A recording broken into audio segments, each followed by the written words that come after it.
Okay, good morning అమ్మా. ఇవాళ మనం ఎలక్టివ్ క్లాస్లో మన పేపర్ మీకు తెలుసు కదా, renewable energy.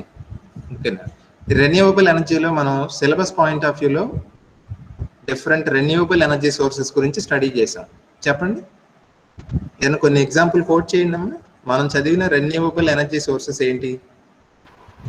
Solar energy sir, ఇంకా biomass sir, wind energy sir, hydrogen energy, hydro energy. Okay, ఇంకా ఓటెక్ ఒకటి చెప్పాను కదా, ocean thermal energy. OTEC sir. So అంతరించిపోని కాలుష్యకారం కానీ, ఓకేనా, ఆ రెండు మాటలు important. Non polluting and never ending, ఓకేనా, ఇన్ఫైనైట్ ఎనర్జీ రిసోర్సెస్ని మనం రెన్యూవబుల్ అంటాం కదా. ఆ రెన్యూవబుల్ ఎనర్జీస్ని సిలబస్ పాయింట్ ఆఫ్ వ్యూలో వాడు ఏమి ఇచ్చాడో అవి చదివాం. కానీ మీకు తెలుసు కదా, సైన్స్ స్టూడెంట్కి ఉండాల్సింది ఏదో కాంపౌండ్ వాళ్ళు ఇంటికి కట్టేసినట్టు సిలబస్ అనే కాంపౌండ్ వాళ్ళు కట్టేసుకుని దాని మధ్యలోనే ఉండిపోకూడదు. ఓకేనా, సైన్స్ ఎప్పుడు కూడా అప్డేట్ అవుతుంటుంది. ఓకేనా, కాన్స్టెంట్గా అప్డేట్ అవడమే దాని బ్యూటీ. మీకు చాలాసార్లు చెప్పాను నేను, I may be guilty of repetition, but science is beautiful because it is constantly updated. ఇప్పుడు మీ చేతిలో ఉన్న ఫోన్ ఉంది, ఎంఐ ఫోన్ లేకపోతే ఇంకేదో ఫోను, అది అప్డేట్ అవుతుంది కాబట్టే కదా అది పర్ఫెక్ట్గా వర్క్ చేస్తుంది. అప్డేట్స్ ఆపేశారనుకోండి, ఆటోమేటిక్గా కొన్ని టెక్నికల్ గ్లిచెస్ వస్తాయి, ప్రాబ్లమ్స్ వస్తాయి, కొన్నాళ్ళకి ఆ ఫోన్ పనిచేయదు ఇంకా. So something which is constantly updated is a thing of beauty. ఓకేనా, సైన్స్కి ఆ గొప్ప క్వాలిటీ ఉందండి. ఓకేనా, సో మొన్నటి దాకా ఏదో ఒక యాంగిల్లో ఆలోచించేది ఇప్పుడు కొత్తగా అది వేరే రూపం దాలుస్తుంది అనమాట. మొన్నటి దాకా గ్రావిటేషనల్ వేవ్స్ ఉన్నాయని తెలియదు మనకి, ఇప్పుడు రీసెంట్గా ప్రూవ్ అయింది గ్రావిటేషనల్ వేవ్స్ ఉన్నాయని. సో అప్పుడు దాకా టెక్స్ట్ బుక్స్లో గ్రావిటేషనల్ వేవ్స్ లేవని రాసి ఉంటుంది, ఇప్పుడు మళ్ళీ టెక్స్ట్ బుక్స్ మళ్ళీ రాసుకోవాలి గ్రావిటేషనల్ వేవ్స్ ఉన్నాయని. మొన్నటి దాకా ప్రోటాన్స్ దేంతో తయారు అని అనుకుంటున్నాం, మొన్నటి దాకా కాదు, ఇప్పుడు కూడా రైట్ నౌ 12:23 19 జూలై కూడా ఏమనుకుంటున్నాం, ప్రోటాన్స్ అనేవి క్వాక్స్తో తయారైనవి అని, క్వాక్స్ అనేవి ఫండమెంటల్ అని, క్వాక్స్ ఇంక వేటితోనూ తయారవ్వలేదని, అవి ఫండమెంటల్ పార్టికల్స్ అని అనుకుంటున్నాం. ఏమో రేపు ఏదన్నా ఒక మీలాంటి గొప్ప యంగ్ సైంటిస్ట్ రీసెర్చ్ చేసి క్వాక్స్ కూడా ఫండమెంటల్ పార్టికల్స్ కాదు, క్వాక్స్ లోపల ఇంకేయో ఉన్నాయి అని చెప్పాడు అనుకోండి, మళ్ళీ మొత్తం బుక్స్ అన్ని తిరగ రాసుకోవాలి. ఓకేనా, తిరగ రాసుకోవడం కష్టమని కాదు, అది అప్డేట్ అవడంలోనే సైన్స్ బ్యూటీ ఉంది. సో ఇవాళ నేను మీకు ఒక కొత్త రెన్యూవబుల్ ఎనర్జీ గురించి చెప్తాను. ఓకేనా, దాని పేరు ఏంటంటే, ఒకసారి నోట్ ప్యాడ్ షేర్ చేస్తాను.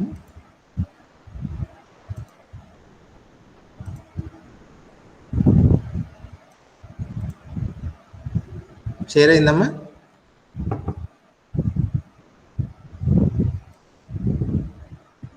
ఏమా షేర్ అయిందా నోట్ ప్యాడ్? ఓకే, చూడండి, జస్ట్ ఓన్లీ ఒక 10 నిమిషాలు జస్ట్ సరదాగా సబ్జెక్ట్ అని వినండి, అందుకని ఎక్కువ టైం తీసుకున్నాను. ఓకే, చూడండి, ఈ ఎనర్జీ పేరు ఏంటంటే సోలార్ విండ్ టవర్.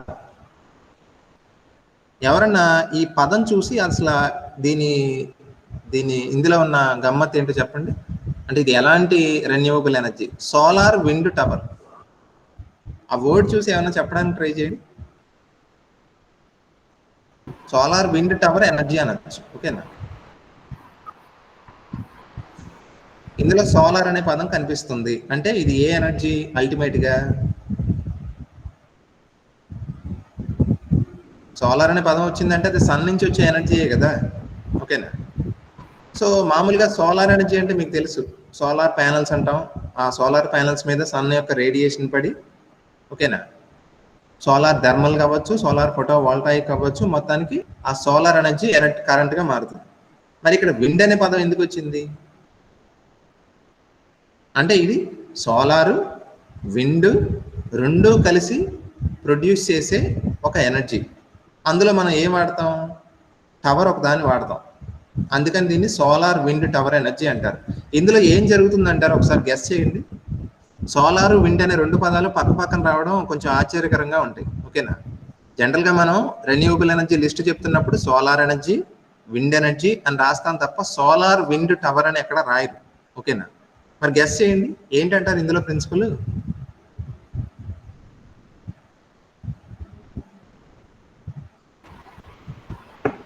హీట్ నుంచి మెకానికల్ ఎనర్జీ నుంచి ఎలక్ట్రికల్ ఎనర్జీ సార్. అది కాదమ్మా, నేను అనేది సింపుల్ పాయింట్. ఇందులో కనిపిస్తున్న పదాలు కొంచెం తేడాగా ఉన్నాయి కదా. సోలార్ అంటున్నాం, మళ్ళీ విండ్ అంటున్నాం పక్కన. సోలార్ విండ్ టవర్ అనే పదం మీకు వినటానికి కొంచెం ఎక్సెంట్రిక్గా లేదా? అంతే కదా. అయితే సోలార్ ఎనర్జీ అవ్వాలి, లేకపోతే విండ్ ఎనర్జీ అవ్వాలి. సోలార్ విండ్ టవర్ అనే 2 పదాలు ఎందుకు వచ్చినాయి? అందులోనే ఉంది సీక్రెట్ అంతా.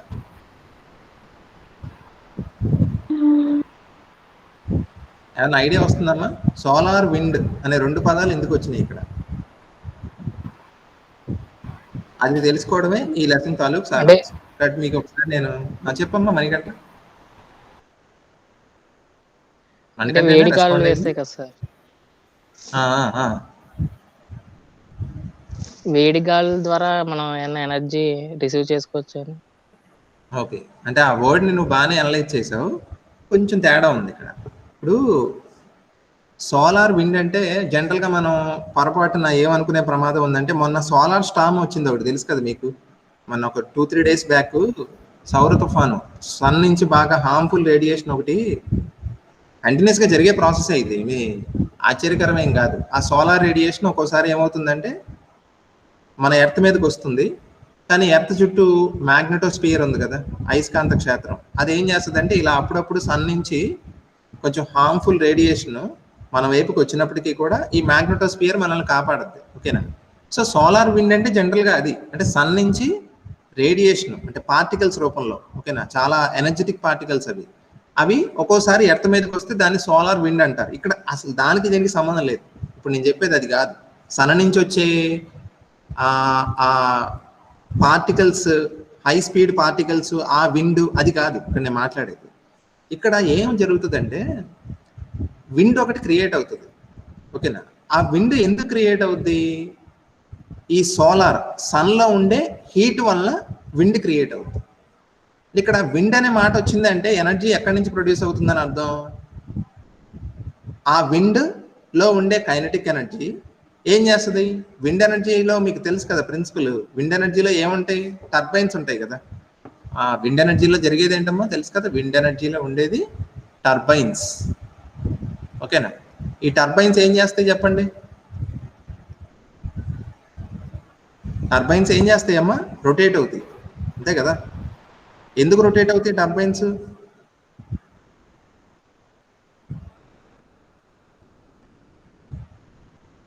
ఇప్పుడు యశస్వి నువ్వు చెప్పావు కదమ్మా, ఏమన్నావు? విండ్ ఎనర్జీ అంటే విండ్లో ఉన్న కైనెటిక్ ఎనర్జీ ఎలా మారుద్ది? మెకానికల్ ఎనర్జీగా మారి ఆ మెకానికల్ ఎనర్జీ వల్ల జనరేటర్ సహాయంతో ఎలక్ట్రికల్ ఎనర్జీ కరెంట్ వస్తుందని చెప్పావు. ఇప్పుడు విండ్లో ఉండే కైనెటిక్ ఎనర్జీ ఎలా మారుద్ది? టర్బైన్స్ రొటేట్ అవుతాయి, అంతే కదా. గాలి వల్ల టర్బైన్స్ రొటేట్ అయ్యి, టర్బైన్స్ రొటేట్ అవుతున్నాయి అంటే అది ఏ ఎనర్జీ?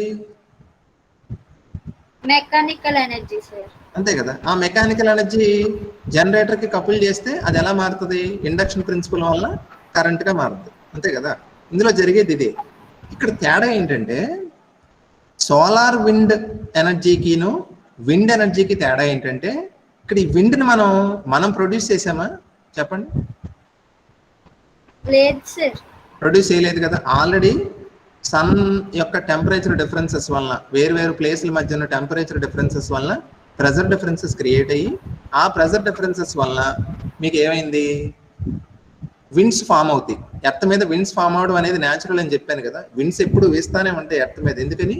ప్రెజర్ ఈక్వల్ గా ఉండదు అన్ని పాయింట్స్ లో. ఫర్ ఎగ్జాంపుల్ ఇది గ్లోబ్ అనుకుంటే ఇక్కడ ప్రెజర్ ఉన్నట్టు ఇక్కడ ప్రెజర్ ఉండదు. ఈ ప్రెజర్ డిఫరెన్సెస్ ఎందుకు వస్తాయో మీకు తెలుసు. అవి ఎందుకు వస్తాయి? టెంపరేచర్ డిఫరెన్సెస్ వలన వస్తాయి. సో ఆ ప్రెజర్ డిఫరెన్సెస్ వలన ఇక్కడ నుంచి ఇక్కడికి విండ్, లేకపోతే ఇక్కడ నుంచి ఇక్కడికి విండ్ ఎప్పుడు ఫ్లో అవుతూ ఉంటుంది. అలా ఆ విండ్కి కైనెటిక్ ఎనర్జీ ఉంది కాబట్టి ఆ కైనెటిక్ ఎనర్జీని ఉపయోగించి మనం టర్బైన్స్ రొటేట్ చేస్తాం. టర్బైన్స్ రొటేట్ అయితే ఆటోమేటిక్గా మనకి ఎనర్జీ ప్రొడ్యూస్ అవుతుంది. ఓకేనా. ఇక్కడ ఇది ఎందుకు డిఫరెంట్ అంటే, ఇక్కడ విండ్ని మనం ప్రొడ్యూస్ చేస్తాం. ఇందులో ఈ సోలార్ విండ్ టవర్ ఎనర్జీలో మామూలు విండ్ కాకుండా మనం ఆర్టిఫిషియల్గా విండ్ క్రియేట్ చేస్తాం. ఎలా క్రియేట్ చేస్తారనేది అర్థం చేసుకోవాలంటే ఒకసారి మీకు చిన్న ఇమేజ్ చూపిస్తాను చూడండి. చూస్తే మీకు క్లారిటీ వచ్చేస్తుంది. ఇప్పుడు ఇది యాక్చువల్ ట్రెండింగ్ అమ్మా. ఇది సోలార్ విండ్ టవర్స్ అనేవి రీసెంట్గా చాలా పాపులర్ అయింది. ఓకేనా, ఒక డిస్కవరీ జరిగింది, అది చెప్తాను. దానివల్ల వాటి వాడకం కూడా రాబోయే కాలంలో చాలా పెరిగే అవకాశం ఉంది. ఇలా పలానా గణేష్ సార్ ఇప్పుడు ఈ క్లాస్ చెప్పారని చెప్పి మీరు ఫ్యూచర్లో అనుకుంటారు. సోలార్ విండ్ టవర్ ఇప్పుడు పెద్దగా వినపట్టలేదు, కానీ క్రమేపీ కొన్ని కంట్రీస్ ఈ సోలార్ విండ్ టవర్స్ని పెడుతున్నాయి. చాలా ఎక్కువ కరెంట్ వస్తుంది వాటి వల్ల. ఓకేనా, అది ఎలాగో ఒకసారి చిన్న ఇమేజ్ చూపిస్తాను, అది చూపిస్తే మీకు అర్థమైపోతుంది. చాలా ఈజీ అర్థం చేసుకోండి.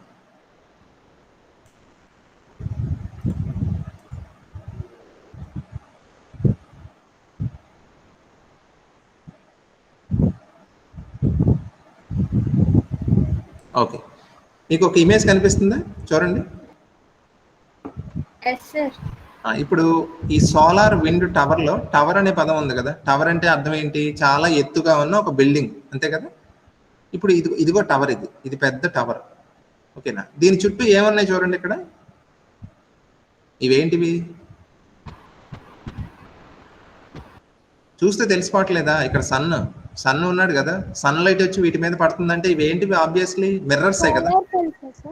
సోలార్ ప్యానల్స్ లేకపోతే మిర్రర్స్ లాంటివి అనుకోవచ్చు. ఓకేనా, మిర్రర్ మీద లైట్ పడితే ఏమవుతుంది? రిఫ్లెక్ట్ అయ్యి వెళ్ళిపోతుంది కదా. సో సన్ నుంచి వచ్చిన లైట్ ఈ చుట్టూ, అంటే ఈ టవర్ చుట్టూ ఏం చేస్తారు? మీకు ఇమేజెస్ కూడా చూపిస్తానులేండి. కొన్ని దుబాయ్లో అక్కడ ఇలాంటి టవర్స్ కట్టారు, సోలార్ టవర్ ప్లాంట్స్ ఉన్నాయి. అటు ఇమేజెస్ చూపిస్తాను, జస్ట్ మినిట్. ముందు ఒకసారి ప్రిన్సిపల్ అర్థం చేసుకుంటే మీకు అది ఈజీగా తెలుస్తుంది. సో సోలార్ టవర్ ఎనర్జీలో ఉండే ఫస్ట్ కాంపోనెంట్ ఏంటి? పేరులోనే ఉంది, టవర్ ఉంటుంది. ఇది మామూలు ఎత్తుగా ఉండదండి టవర్. మీకు ఐఫిల్ టవర్ ఎత్తే ఎంత అంటే సుమారుగా చెప్పండి అడుగుల్లో. ఐఫిల్ టవర్ ఎత్తే ఎంత ఉంటుంది? 330 మీటర్లు. గూగుల్ చేయండి ఒకసారి, తెలిసిపోద్ది. 330 మీటర్లో ఎంత ఉంటుంది అంటే ఇంటూ 3 వేసుకుంటే అడుగులు 1000 అడుగులు ఉంటుంది ఇంచుమించు ఐఫిల్ టవర్ ఎత్తు. దానికి 2 రెట్లు, అంటే ఇంచుమించు 2000 అడుగుల ఎత్తులు ఉంటుంది ఈ టవర్. ఓకేనా, ఇప్పుడు దీని చుట్టూ ఏం చేస్తారు? ఇలాంటి మిర్రర్స్ పెడతారు. ఓకేనా, మీకు ఈ మిర్రర్స్ ఏమవుతాయో తెలుసా? విచిత్రంగా, మీకు పొద్దుతిరుగుడు పువ్వులు తెలుసు కదా, సన్ఫ్లవర్, అవి ఏం చేస్తాయి? వాటికి ఉండే లక్షణం ఏంటండి? సన్ ఏ డైరెక్షన్ ఉంటే అది కూడా అదే. ఇవి కూడా అలాంటి పొద్దుతిరుగుడు పువ్వులు లాగా ఊహించుకోండి. ఈ మిర్రర్స్ ఏం చేస్తాయి అంటే, సన్ మారుతుంది కదా, ఆ జెనిత్ డిస్టెన్స్ మారుతూ ఉంటుంది కదా, యాంగిల్. ఆ సన్కి తగ్గట్టుగా సన్ వైపు తిరిగి సన్ నుంచి వచ్చే లైట్ని రిఫ్లెక్ట్ చేసి ఎటు పంపిస్తాయి? చూడండి ఇమేజ్లో చూడండి. సన్ లైట్ వచ్చి ఈ మిర్రర్స్ మీద పడి ఆ లైట్ ఎక్కడికి వెళ్తుంది? ఈ టవర్ మీదకి వెళ్తుంది. ఓకేనా, ఈ టవర్ యొక్క పై భాగం మీద పడుతుంది, చూసారా? అంటే మనం ఏదో ఒక భూతద్దం తీసుకుని లైట్ని ఒక చోట పడేలా చేయొచ్చు కదా. అలాగే ఈ మిర్రర్స్ అన్ని ఏం చేస్తాయి అంటే, ఎక్కడ మిర్రర్ మీద, ఏ మిర్రర్ మీద లైట్ పడినా అది చివరికి ఎక్కడికి వెళ్తుంది? ఈ టవర్ మీద ఉన్న పైన పార్ట్కి వెళ్తుంది. ఇక్కడ ఏముంది చూడండి డయాగ్రామ్లో, రిసీవర్ అని ఒకటి ఉంది. దాన్ని రిసీవర్ అని ఎందుకన్నారు? అందుకే అన్నారు. ఇది ఏం చేస్తుంది? సన్ నుంచి వచ్చిన రేడియేషన్ని రిసీవ్ చేసుకుంటుంది. ఎలాగా? ఈ మిర్రర్స్ వల్ల. సో సన్ లైట్ వచ్చి మిర్రర్స్ మీద పడి ఆ మిర్రర్స్ ఏం చేస్తాయి? ఆ లైట్ని కాన్సన్ట్రేట్ చేస్తాయి. ఎక్కడ? ఈ టవర్ మీద పైన ఉన్న రిసీవర్ మీద కాన్సన్ట్రేట్ చేస్తాయి. ఈ రిసీవర్లో ఏముంటుందంటే మోల్టెన్ సాల్ట్ ఉంటుంది. మోల్టెన్ సాల్ట్ మర్చిపోండి. ఫర్ ఎగ్జాంపుల్ అందులో వాటర్ ఉంటుంది అనుకోండి, వాటర్. ఓకేనా, వాటర్ ఏమవుతుంది చెప్పండి? ఇప్పుడు రిసీవర్లో వాటర్ ఉంటుంది కదా, వాటర్ ఏమవుద్ది ఇప్పుడు?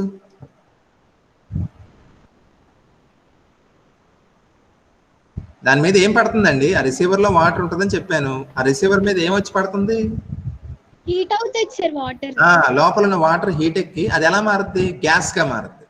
ఓకేనా, ఆ గ్యాస్ ఏమవుతుందంటే చూసారు ఇక్కడ, ఆ హై టెంపరేచర్, ఆ గ్యాస్ ఎందుకు వచ్చింది చూసారా ఇక్కడ? ఆ గ్యాస్ ఎందుకు క్రియేట్ అయింది? ఈ సన్ వల్లే కదా. అంటే సోలార్, అంటే సన్లో ఉన్న ఈ రేడియేషన్ వల్ల లిక్విడ్ ఫామ్లో ఉన్న వాటర్ గ్యాస్గా మారి, ఆ గ్యాస్ ఏమవుతుంది చూసారా ఇక్కడ, ఇలా ఫ్లో అయ్యి ఈ టర్బైన్స్ ఉన్నాయి చూసారా, ఆ టర్బైన్స్ని ఏం చేస్తుంది? అది రొటేట్ చేస్తుంది. టర్బైన్స్ని రొటేట్ చేస్తే ఆటోమేటిక్గా మీకు ఏమవుతుంది? అది మెకానికల్ ఎనర్జీ కదా. ఈ మెకానికల్ ఎనర్జీని దేనికి కలిపాడు చూడండి, ఇక్కడ జనరేటర్ ఉంది కదా. జనరేటర్ ఏం చేస్తుంది? ఆ మెకానికల్ ఎనర్జీని కరెంట్గా మార్చి చూసారా, ఇలా బ్యాటరీలో స్టోర్ అయ్యి తర్వాత గ్రిడ్కి వెళ్తుంది. ప్రిన్సిపల్ అర్థమైందమ్మా? ఓకేనా, సన్ నుంచి వచ్చిన లైట్ ఎక్కడ పడుతుంది చెప్పండి ఫస్ట్? సన్ నుంచి వచ్చిన లైట్ చుట్టూ మిర్రర్స్ మీద పడి రిఫ్లెక్ట్ అయ్యి ఎక్కడ ఫోకస్ అవుతుంది? టవర్ మీద, టవర్లో ఉన్న రిసీవర్ మీద ఫోకస్ అవుతుంది. ఈ రిసీవర్లో ఏముంటుంది? లిక్విడ్ ఫామ్లో ఉన్న వాటర్ ఉంటుంది. అప్పుడు ఈ హీట్ వల్ల ఆ వాటర్ ఏమవుతుంది? గ్యాస్గా మారుతుంది. అంటే ఇండైరెక్ట్ గా ఏం క్రియేట్ అయినట్టు ఇక్కడ నేను చెప్పాను చూసారు ఇందాక, మామూలుగా న్యాచురల్ గా ఉన్న విండ్ ఉపయోగించి కరెంట్ ప్రొడ్యూస్ చేస్తే అది ఆర్డినరీ విండ్ ఎనర్జీ ప్లాంట్. ఇక్కడ విండ్ లేదు యాక్చువల్ గా. విండ్ ఎలా ఫామ్ అయింది, ఎందుకు ఫామ్ అయింది చెప్పండి? విండ్ ఎందుకు ఫామ్ అయింది, ఎవరి వల్ల ఫామ్ అయింది విండ్ ఇక్కడ? Solar energy. సన్ వల్ల ఈ రిసీవర్ అనే ట్యూబ్ లో వాటర్ ఎలా మారింది, గ్యాస్ గా మారింది కదా. గ్యాస్ అంటే విండే కదా, అర్థమైంది పాయింట్. సో సోలార్ సన్ వల్ల విండ్ క్రియేట్ అయింది కాబట్టి దీని లోపల ఇది సోలార్ విండ్ అనాలి దీన్ని, ఓకేనా. ఈ విండ్ ఏమైంది ఇప్పుడు, ఆ విండ్ అంటే నా ఉద్దేశం అదే గ్యాస్ గా మారిన వాటర్, స్టీమ్ అన్నమాట. ఆ స్టీమ్ ఏమవుతుంది ఇప్పుడు, నేను చూపించాను కదా, ఇలాగ వెళ్ళి టర్బైన్స్ ఉంటాయి చూసారా, ఆ స్టీమ్ ఎలా ఉంటుంది చెప్పండి, హై ప్రెషర్ లో ఉంటుంది కదమ్మా, చాలా దానికి ఎనర్జీ ఎక్కువ ఉంటుంది. అదేం చేస్తుంది, టర్బైన్స్ ఈజీగా రొటేట్ చేస్తుంది. టర్బైన్స్ రొటేట్ అయ్యి ఇంకా అక్కడి నుంచి మీకు తెలుస్తుంది, ఓకేనా. సో అర్థమైందా మీకు ఎందుకు దీన్ని సోలార్ విండ్ టవర్ అంటారు ఏమ్మా? సోలార్ విండ్ టవర్ ఎందుకు అంటున్నారంటే ఇక్కడ విండ్ లేదు, బయట నుంచి వస్తున్న విండ్ తీసుకోవట్లేదు మనం, ఇక్కడ బయట నుంచి వస్తున్న విండ్ మనం తీసుకోవట్లేదు, మనమే విండ్ క్రియేట్ చేస్తున్నాం. ఎలాగా, లిక్విడ్ ఫామ్ లో వాటర్ తీసుకొని దాన్ని సోలార్ ఎనర్జీతో గ్యాస్ గా మార్చి ఆ గ్యాస్ ని ఉపయోగించి మేము టర్బైన్స్ రొటేట్ చేస్తాం చూసారా, అది టెక్నిక్ ఇక్కడ. సో ఇక్కడ మీకు ఇది ప్రిన్సిపల్ అర్థం చేసుకోవడానికి ఇది ఒక యానిమేటెడ్ డయాగ్రామ్ ఇది. చెప్పమ్మా. స్టీమ్ కండెన్సర్ అని ఉంది కదా సార్, అది దేనికి యూజ్ అవుతుంది సార్? అంటే ఏం లేదు, ఈ సైకిల్ కంటిన్యూ అవ్వాలి కదమ్మా యశశ్రీ, ఇది అలా జరుగుతూ ఉండాలి కదా. మీకు ఓటెక్ ప్లాంట్ లో క్లోజ్డ్ సైకిల్ అని చెప్పాను చూసావా, ఇప్పుడు టర్బైన్స్ ని రొటేట్ చేశాక ఈ స్టీమ్ మళ్ళీ ఎక్కడికి వస్తుంది, ఇలా ట్యూబ్స్ లోకి వెళ్ళి ఈ కండెన్సర్ లోకి వస్తుంది. కండెన్సర్ లో మళ్ళీ ఎలా మారుతుంది ఏమ్మా, ఈ కలర్ చూసుకోండి అర్థమైపోతుంది మీకు. ఇక్కడ రెడ్ కలర్ లో ఉంది, ఇక్కడ ఇది రెడ్ కలర్ లో ఉందంటే అది ఏ ఫామ్ లో ఉన్నట్టు, లిక్విడా గ్యాసా? గ్యాస్. గ్యాస్ ఏం చేస్తుంది, టర్బైన్స్ ని రొటేట్ చేస్తుంది. రొటేట్ చేశాక మళ్ళీ కూల్ అయిపోద్దిగా, అందుకే డార్క్ రెడ్ కలర్ లో ఉంది ఇక్కడ ట్యూబ్ చూడండి. ఇక్కడ ఏ కలర్ లోకి వచ్చింది, లైట్ రెడ్ కలర్ కి వచ్చింది. లైట్ రెడ్ కలర్ కి ఎందుకు వచ్చింది, టర్బైన్స్ ని రొటేట్ చేసి చాలా పని చేసింది కదా. ఇప్పుడు మీరు ఏమవుతారు, చాలా వర్క్ చేస్తే ఆటోమేటిక్ గా రిలాక్స్ అయిపోతారు కదా, అవునా కదా. అంటే ఏమవుతారు మీరు, ఎలాగైతే నీరసించిపోతారో ఈ డార్క్ రెడ్ కలర్ లో ఉన్న ట్యూబ్ కాస్త ఇక్కడ ఎందుకు లైట్ కలర్ రెడ్ కలర్ లోకి మారింది, టర్బైన్స్ ని రొటేట్ చేశాక ఆ గ్యాస్ ఏమవుతుంది, కూల్ అవుతుంది. అందుకే ఇక్కడ కలర్ తగ్గింది చూసారా, క్రమేపీ ఆరెంజ్ కలర్ లోకి వచ్చింది, ఓకేనా. ఇలా కూల్ అయిన గ్యాస్ ఎందులోకి వెళ్తుంది, కండెన్సర్ లోకి వెళ్తుంది. కండెన్సర్ అంటే పేరులోనే ఉంది, కండెన్స్ అవుతుంది అక్కడ. కండెన్స్ అయ్యి మళ్ళీ ఎలా మారుద్ది, వాటర్ కింద మారుతుంది. అందుకే వాటర్ చల్లగా ఉంటుందా వేడిగా ఉంటుందా, కూల్గా ఉంటుంది. అందుకనే చూసారా కలర్ ఏ కలర్ వచ్చేసింది ఇక్కడ, సమ్ ఏదో బ్లూ కలర్ కి వచ్చేసింది. మళ్ళీ ఏం జరుగుతుంది, ఈ వాటర్ మళ్ళీ ఎక్కడికి వెళ్తుంది, ఈ పైన ఉన్న రిసీవర్ లోకి వెళ్తుంది. రిసీవర్ లో ఏమవుద్ది, మళ్ళీ గ్యాస్ కింద మారుతుంది. ఎందువల్ల, సోలార్ వల్ల. Solar energy. ఈ సైకిల్ కంటిన్యూ అవ్వాలి కదా, అందుకని ఇవాపరేషన్ ఉండాలి, కండెన్సేషన్ ఉండాలి, రెండు ఉంటేనే కదా సైకిల్ అలా జరుగుతూ ఉండేది, ఓకేనా. అర్థమైంది ఈ ప్రాసెస్.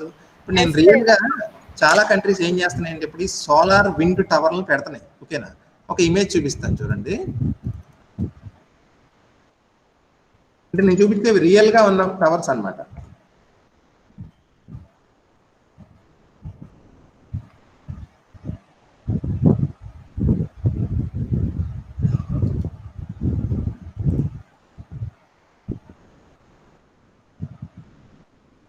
ఒకసారి ఇమేజ్ చూడండి. హైట్ నేను ఎంత అని చెప్పాను, 2200 అడుగులు అని చెప్పాను. అంటే ఐఫిల్ టవర్కి డబల్ ఇలా ఉంటుంది ఆ టవర్, ఓకేనా.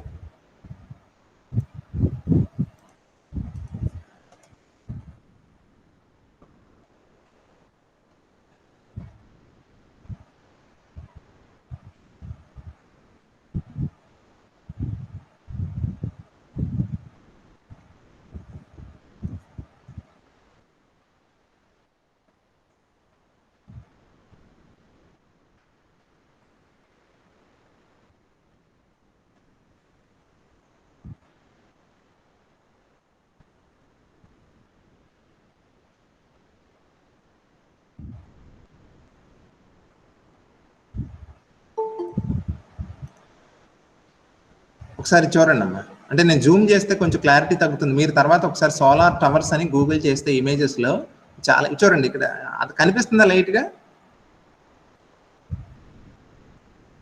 ఏమో లైట్గా కనిపిస్తుందా? Yes, sir. ఓకే, ఇది చూడండి, ఇది టవర్, ఇది హైట్ గా ఉంది చూసారా? చుట్టూ ఏమన్నా చూసారా? ఏదో సినిమా థియేటర్ లో చైర్లు వేసినట్టు ఉంది ఇక్కడ ఇదంతా. అంటే అలాగే ఉండాలి, ఎందుకని సినిమా థియేటర్ ఎలా ఉండాలి, ఏ మూల చైర్ ఉన్నా అందరికీ ఈ సినిమా కనిపించాలి కదా, అలాగే వేశారు చూడు. ఇవన్నీ ఏంటి, మిర్రర్స్ ఇవి. వీటి మీద లైట్ పడి రిఫ్లెక్ట్ అయ్యి అన్ని లైట్ని ఎటు పంపిస్తాయి, ఈ టవర్ లో ఉన్న రిసీవర్ మీదకి పంపిస్తాయి. ఓకేనా? అప్పుడు మీకు ఏం జరుగుతుందో అర్థమైంది కదా. ఇలా ఇదొక ఇమేజ్, ఇంకా చూపిస్తాను చూడండి. మీరు రియల్గా ఫోన్లో చూస్తే చాలా బాగుంటుందండి. అసలు చాలా పెద్ద సెటప్ అమ్మ, మీరు చూడండి ఒకసారి. ఈ టవర్ మనకి ఇంత లాంగ్ షాట్లో ఇంత హైట్గా కనిపిస్తుందంటే అది ఎంత ఎత్తు లేకపోతే మీకు అంత ప్రొనౌన్స్డ్గా కనిపిస్తుంది. చూడండి, 2 టవర్స్ ఉన్నాయి ఇక్కడ, ఇదొకటి ఇదొకటి. చుట్టూ ఏమున్నాయి, మిర్రర్స్ ఉన్నాయి. అంటే సోలార్ ఎనర్జీని ఉపయోగించుకొని విండ్ క్రియేట్ చేసి ఆ విండ్తో కరెంట్ ప్రొడ్యూస్ చేయడం. ఇది లేటెస్ట్. ఇది చూడండి,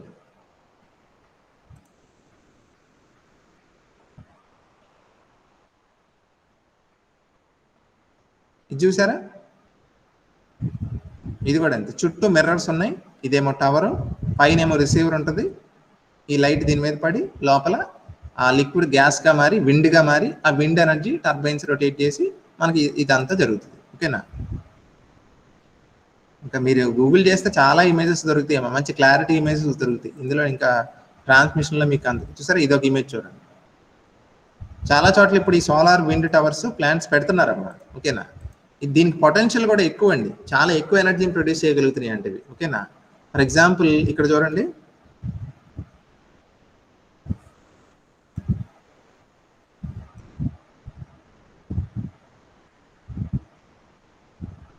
ఇది ఒకటి. ఆల్మోస్ట్ వీటి కెపాసిటీ మీరు ఊహించలేరండి, చాలా ఎక్కువ ఉంటాయి. చూడండి, 100 మెగావాట్స్, ఇది 100 మెగావాట్స్. ఓకేనా? సో అంత ఎక్కువ కెపాసిటీ కలిగి ఉంటాయి, చాలా ఎక్కువ కరెంట్ని ప్రొడ్యూస్ చేస్తాయి. ఓకేనా? కాకపోతే ఇందులో రీసెంట్గా ఒక గొప్ప డిస్కవరీ జరిగిందండి. ఇప్పుడు కన్వెన్షనల్గా ఈ టవర్స్లో ఏం వాడతారని చెప్పాను నేను, వర్కింగ్ సబ్స్టెన్స్ కింద దేన్ని వాడతారని చెప్పాను? హీట్ ఎక్కేది ఏంటండి? Water, sir. వాటర్ కదా. కానీ వాటర్ని వాడినప్పుడు ఇక్కడ మనం ఇండైరెక్ట్గా ఏం చేస్తున్నాం తెలుసా, హీట్ని ట్రాన్స్ఫర్ చేస్తున్నాం. ఓకేనా? ఎక్కడి నుంచి ఎక్కడికి ట్రాన్స్ఫర్ చేస్తున్నాం? ఇండైరెక్ట్గా ఆ సన్లో ఉన్న రేడియేషన్ ద్వారా ఆ ఉన్న హీట్ని వాటర్ని ఉపయోగించుకొని ట్రాన్స్ఫర్ చేస్తున్నాం. దేనికి?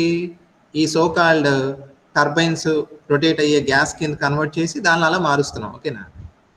రీసెంట్గా ఏం కనుక్కున్నారంటే, మీరు కావాల్సిన గూగుల్ చేయండి, రీసెంట్ డిస్కవరీ. మాల్టన్ సాల్ట్ అంటారు, మాల్టన్ సాల్ట్. మీకు చూపిస్తాను.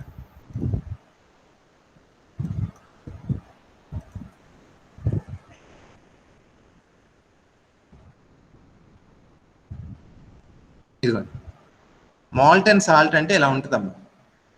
ఎవరైనా చెప్పగలరా మాల్టన్ సాల్ట్ యొక్క కెమికల్ కాంపోజిషన్? మాల్టన్ సాల్ట్ అంటే ఏంటి, కెమికల్ కా అది? ఏమ్మా? నెమ్ముప్పు అంటారు కదా సార్, అదే సార్?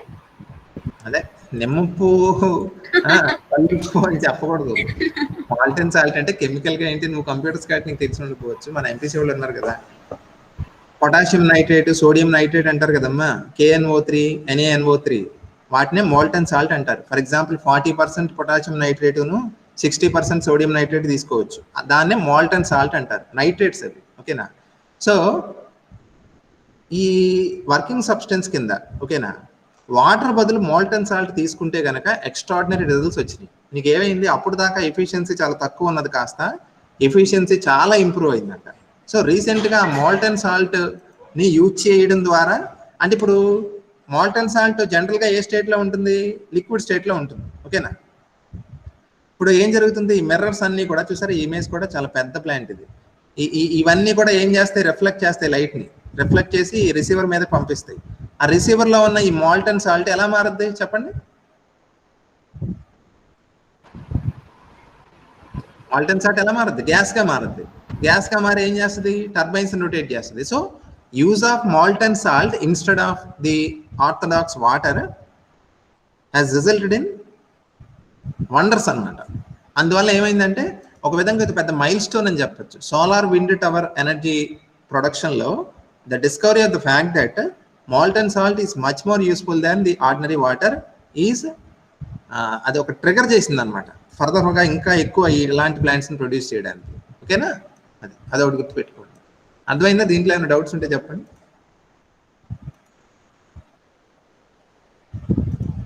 అంటే ఫండమెంటల్గా ఉన్న ప్రిన్సిపల్ ఏం లేదు, విండ్ ఎనర్జీయే, కాకపోతే that wind is produced using the solar.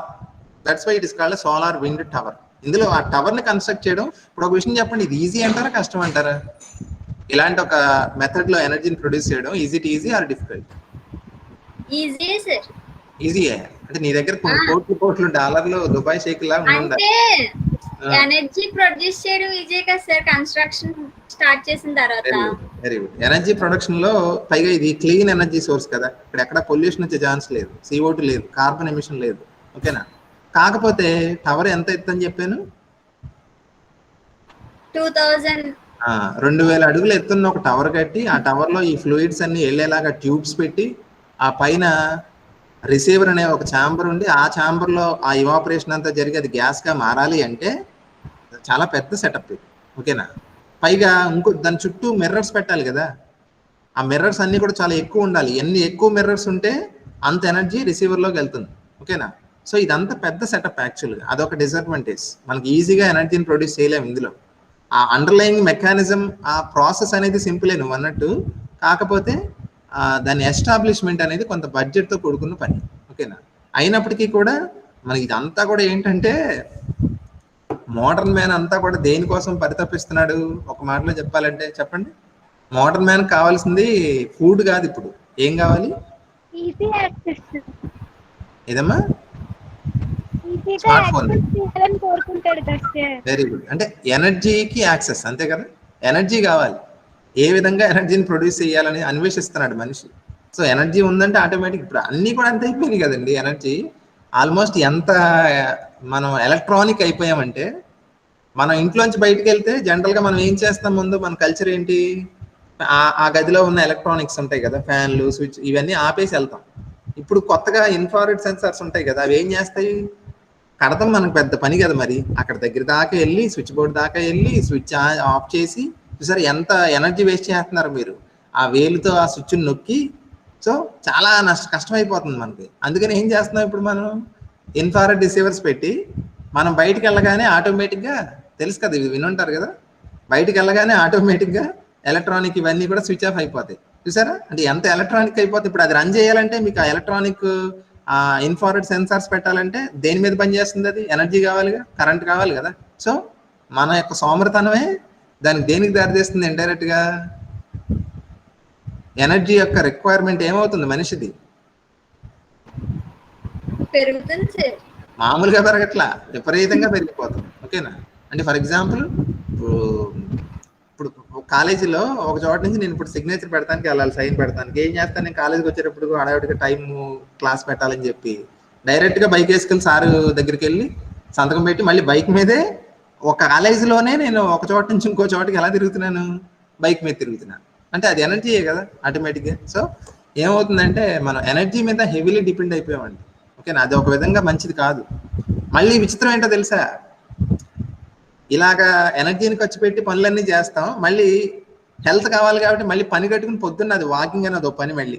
ఓకేనా, మళ్ళీ అప్పుడు మళ్ళీ వాకింగ్ చేయడానికి విచిత్రం ఏంటో తెలుసా, వాకింగ్ చేయడానికి ఒక స్పెసిఫిక్ ప్లేస్ ఉంటుంది, మళ్ళీ అక్కడికి మళ్ళీ బైక్ వేసుకుని వెళ్తాం, వెళ్ళి అక్కడ కొంత దూరం రౌండ్లు వేసి ఓకే తిరిగి తిరిగి తిరిగి చేస్తాం. అంటే ఎలా ఉందంటే న్యాచురల్గా చేసే పనులన్నీ వదిలేసి, మామూలుగా మనం ఆటోమొబైల్స్ మీద అంతగా డిపెండ్ అవ్వలేదు అనుకోండి, కొన్ని పనులు మనం బై వాక్ చేసామనుకోండి, అసలు విడిగా వాకింగ్ ఎందుకు అవసరం లేదు కదా. కానీ అలా చేయట్లేదు కాబట్టి మనకున్న టైం లిమిటేషన్స్ వల్ల పని కట్టుకుని మళ్ళీ వాకింగ్ అనే ఒక ప్రాసెస్ పెట్టి ఒక అరగంట దానికోసం కేటాయించాల్సి వస్తుంది. ఓకేనా, సో ఎనర్జీ మీద హెవీగా డిపెండ్ అయిపోవడం, దీనిలో ఒక నీతి ఉందండి. పాయింట్ ఏంటంటే అంత ఎనర్జీ మీద హెవీ డిపెండెన్స్ కరెక్ట్ కాదండి. ఓకేనా, ఫర్ ఎగ్జాంపుల్ ఇప్పుడు క్లాస్ చెప్పాలి, నాకు ఎనర్జీ కావాలి, అదొక అలాంటి వాటికి ఓకే. మరీ అన్నెసెసరీగా అస్సలు ఫిజికల్గా మెకానికల్ స్ట్రెయిన్ లేకుండా ఎలక్ట్రానిక్గా మారిపోతే మాత్రం అది హెల్త్ పరంగా కూడా మంచిది కాదు. మోర్ ఓవర్ ఎనర్జీ మీట్ అవ్వడానికి మనం చాలా రకాలుగా ఈ త్రిమూర్తులు ఉన్నారు కదా, వాళ్ళని బర్న్ చేసేయడం, తర్వాత ఇలాంటి కొత్త కొత్త పద్ధతుల్లో ఎనర్జీని ప్రొడ్యూస్ చేయడం, ఇదంతా ఏమవుతుంది, ఒక విధంగా నెగిటివ్లోకి వెళ్ళిపోతుంది ఇదంతా. ఓకేనమ్మా, సరేనా, అర్థమైందా? Yes sir. ఓకే, సరే.